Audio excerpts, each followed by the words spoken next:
Business सुरू केल्यानंतर तो इस्टॅब्लिश करण्यासाठी काय काय स्टेप्स कराव्या प्रत्येक उद्योजकाने?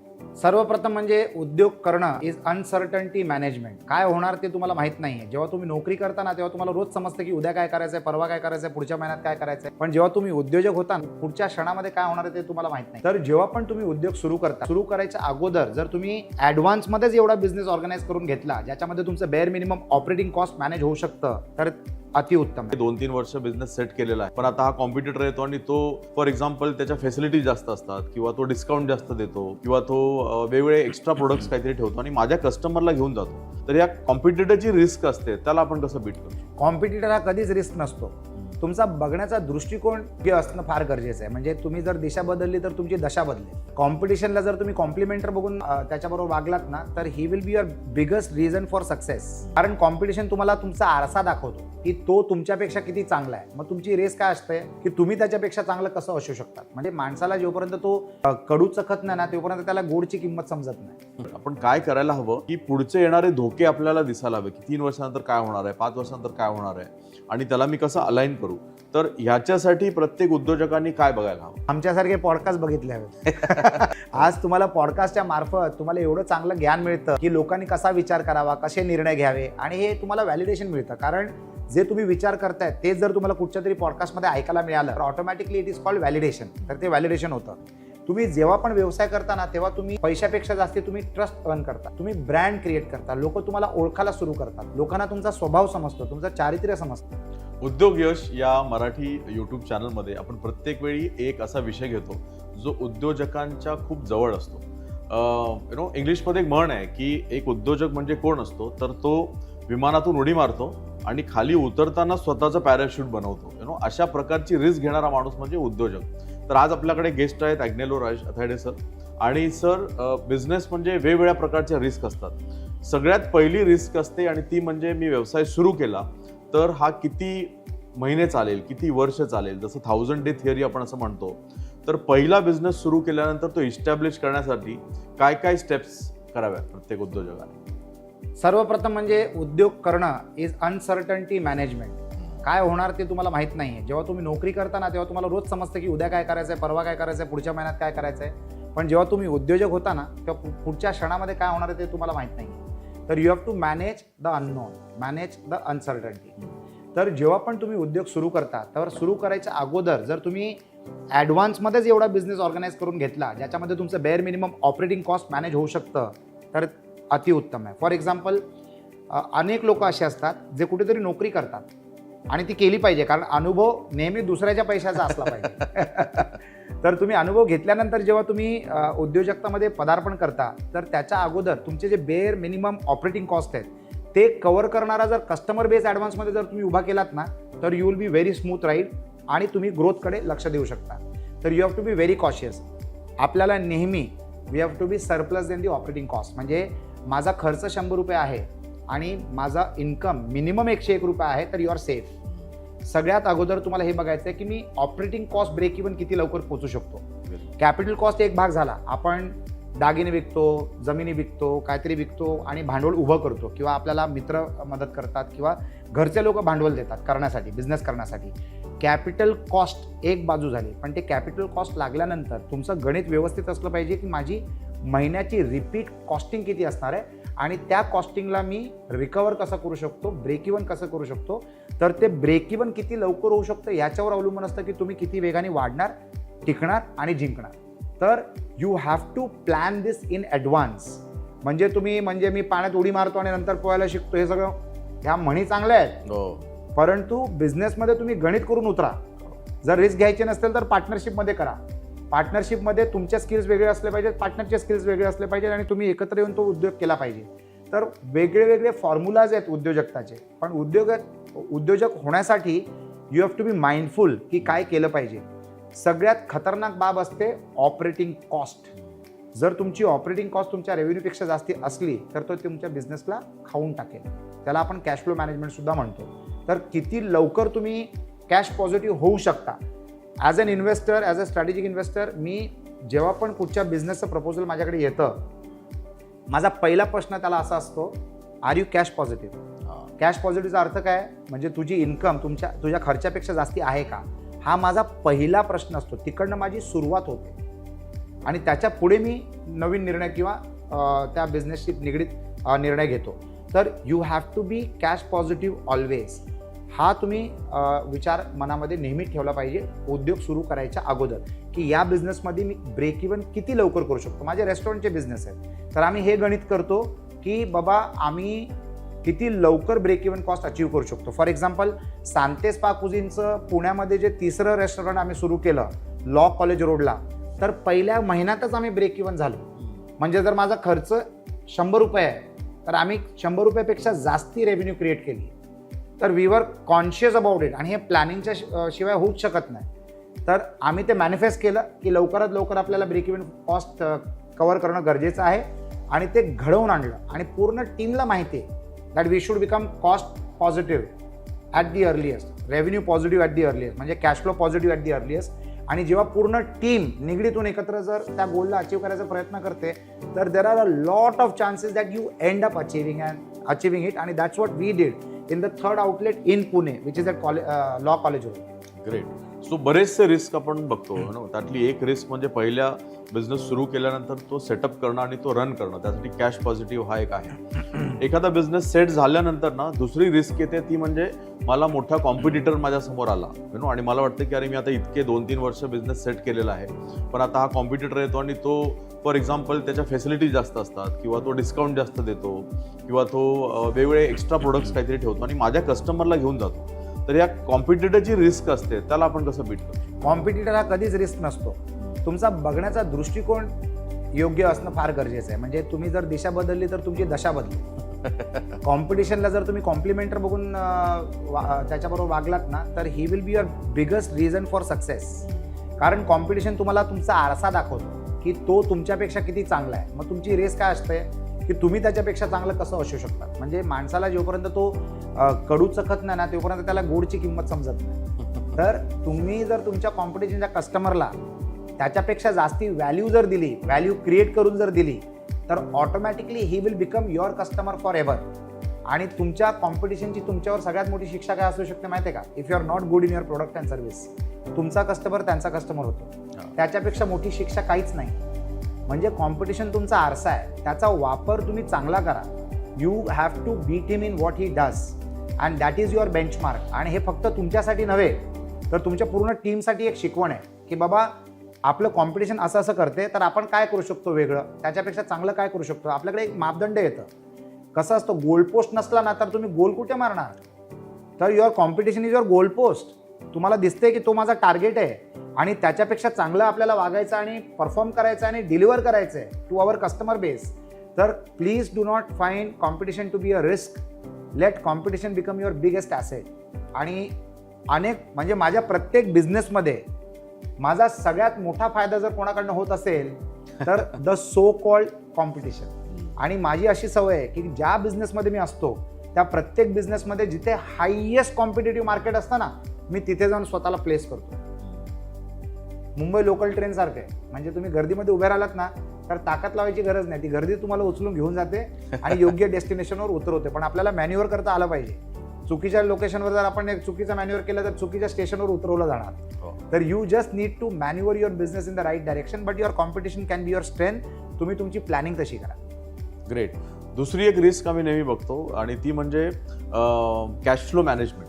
Cash flow management is a big challenge. कारण लोक आधी इन्व्हेस्ट करतात किंवा रॉ मटेरियलमध्ये इन्व्हेस्ट करतात, नंतर प्रोडक्ट डिलिव्हर करतात आणि मग कस्टमर त्यांना 6 महिने, कधी 3 महिने 6 महिने अशी डिले होतो. तर आपली मनी सायकल खूप मोठी होते आणि त्याच्यामुळे वर्किंग कॅपिटल नसतं. आणि वर्किंग कॅपिटलची रिस्क बरेचसे बिझनेस जे क्लोज होतात ते याच्यामुळेच होतात, कारण कॅश क्रंच आलेला असतो.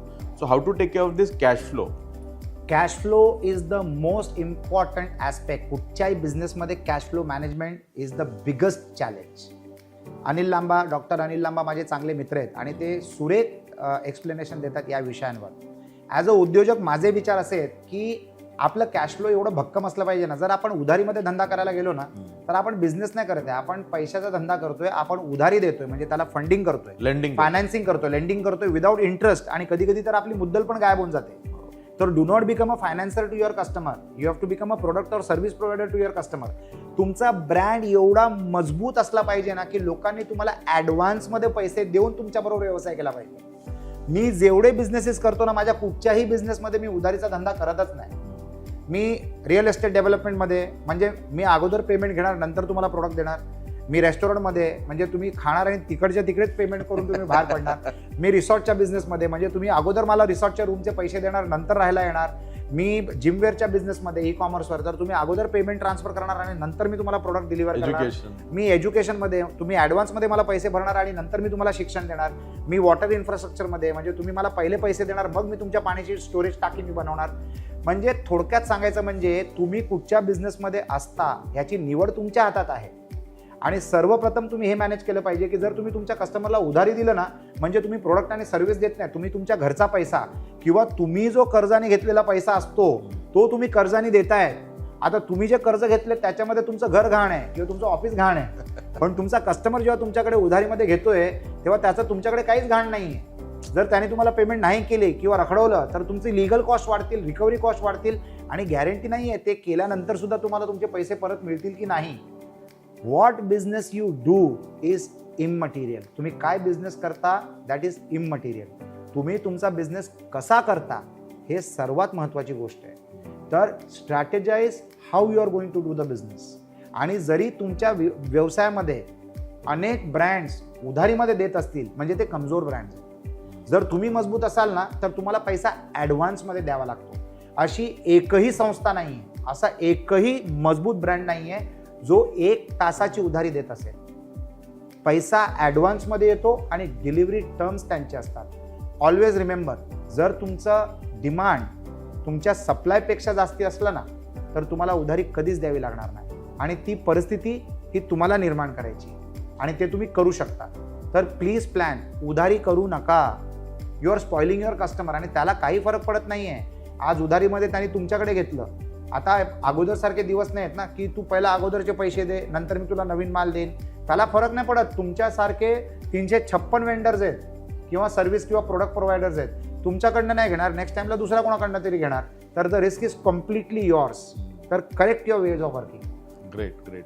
सो बऱ्याच अशा रिस्क आहेत. त्यातली एक दुसरी रिस्क आहे ना की आपण एक व्यवसाय करत असतो, एका लेवलपर्यंत येतो आणि नवीन एखादा कॉन्सेप्ट येतो मार्केटमध्ये किंवा नवीन एखादा ट्रेंड येतो किंवा नवीन एखादी टेक्नॉलॉजी येते आणि आपण ऑलमोस्ट इररिलेव्हंट होतो, म्हणजे आपलं अस्तित्वच उरत नाही मार्केटमध्ये.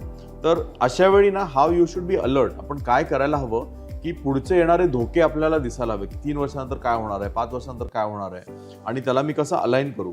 तर ह्याच्यासाठी प्रत्येक उद्योजकांनी काय बघायला हवं? आमच्यासारखे पॉडकास्ट बघितले हवे.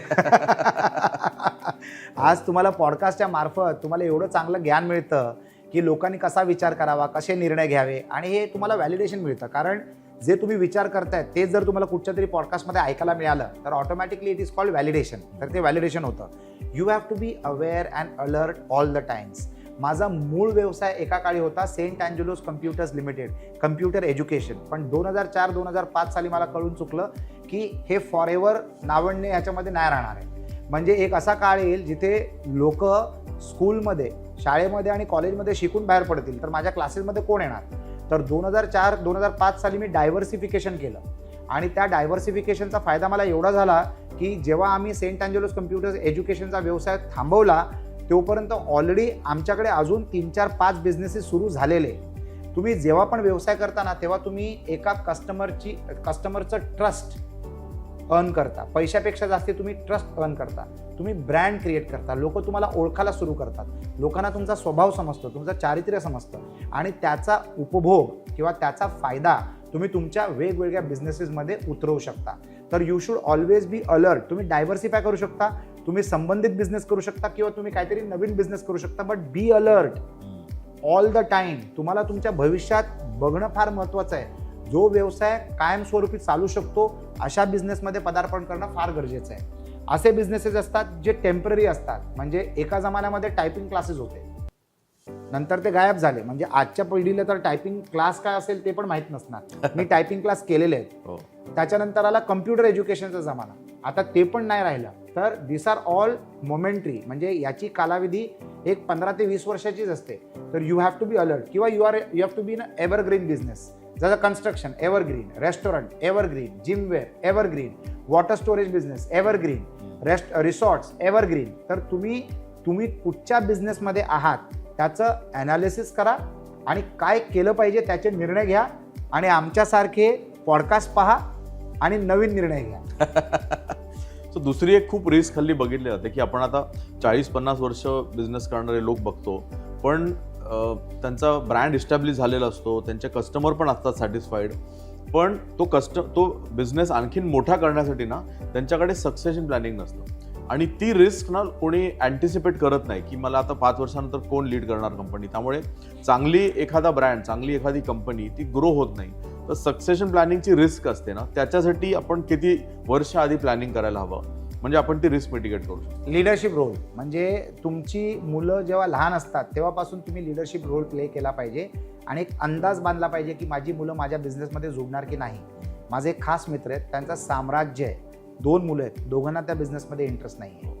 तर आता त्या बिझनेसचं काय होणार, तर प्रोफेशनल मॅनेजमेंट ठेवणं गरजेचं आहे. म्हणजे पेरेंटिंगवर हे फार निर्भर असतं. पेरेंटिंग करताना जर तुम्ही एक्झिस्टिंग बिझनेसच्या गुडविलचं व्हॅल्यू समजवू शकलात लोकांना तर चांगली गोष्ट आहे, पण हे गरजेचं नाही आहे की माझ्या मुलांनी माझा बिझनेस नाही केला तर त्यांची मुलं पण नाही करणार. म्हणजे असंही असू शकतं की सध्या तात्पुरता गॅप अरेंजमेंट म्हणून मी प्रोफेशनल मॅनेजमेंट आणू शकतो, आणि त्याच्यानंतर जेव्हा त्यांची मुलं जेव्हा मोठी होतील, जर त्यांना त्या बिझनेसमध्ये इंटरेस्ट आला तर परत ती लेगसी कंटिन्यू करू शकतो. जे डेव्हलप कंट्रीज आहेत ना त्यांच्याकडे 300, 400 वर्ष जुनं गुडविल आहे, आणि that gives a lot of trust. आणि सगळ्यात एक्सपेन्सिव्ह करन्सी आणि मोस्ट रिस्पेक्टेड करन्सी कुठच्याही बिझनेसमध्ये असतं विश्वास, ट्रस्ट, रिलायबिलिटी, डिपेंडेबिलिटी आणि बिईंग अन एक्स कस्टमर. असे अनेक बिझनेस आहेत जे पिढ्यानी एकमेकांचे कस्टमर राहिलेले आहेत किंवा सर्व्हिस प्रोव्हायडर राहिलेले आहेत, किंवा तो कस्टमर त्याचे पंजोबा कस्टमर होते, मग आजोबा होते, मग बाबा होते, आणि आज तोही आहे. असे अनेक ब्रँड्स आहेत ज्यांचे लेगसी कस्टमर्स आहेत. जसे लेगसी एंटरप्रेन्योर्स असतात तसे लेगसी कस्टमर्स पण असतात, आणि ते अभिमानाने सांगतात की 100 वर्षापासून माझं कुटुंब यांचे कस्टमर आहेत. दागिनेवाले सहसा जे सोनार वगैरे असतात ना त्यांना कस्टमर 3री पिढी 4थी पिढी चालू असते, कारण त्यांनी विश्वास जिंकलेला असतो. तर you have to do right parenting, किंवा तुम्हाला चांगली प्रोफेशनल ऑपरेशनल टीमची निवड करावी लागणार, आणि you have to wait for the right legacy ahead which can join the business and take it big. It is a big risk, आणि ह्याचं गणित तुम्हाला ॲडव्हान्समध्ये करावं लागतं. एक उद्योजक असतो ना तो एवढ्या भानगड्यांमध्ये बिझी असतो, एवढ्या सगळ्या बाजू मॅनेज करत असतो ना की सक्सेशन प्लॅनिंग त्याच्याकडनं हमखास राहून जातं. म्हणजे एका संस्थेमध्ये आमचे फाउंडर चेअरमॅन आहेत, इट्स अ सामाजिक संस्था. त्याचे चेअरमॅन एक फार यशस्वी पॅकेजिंग इंडस्ट्रीचे उद्योजक होते.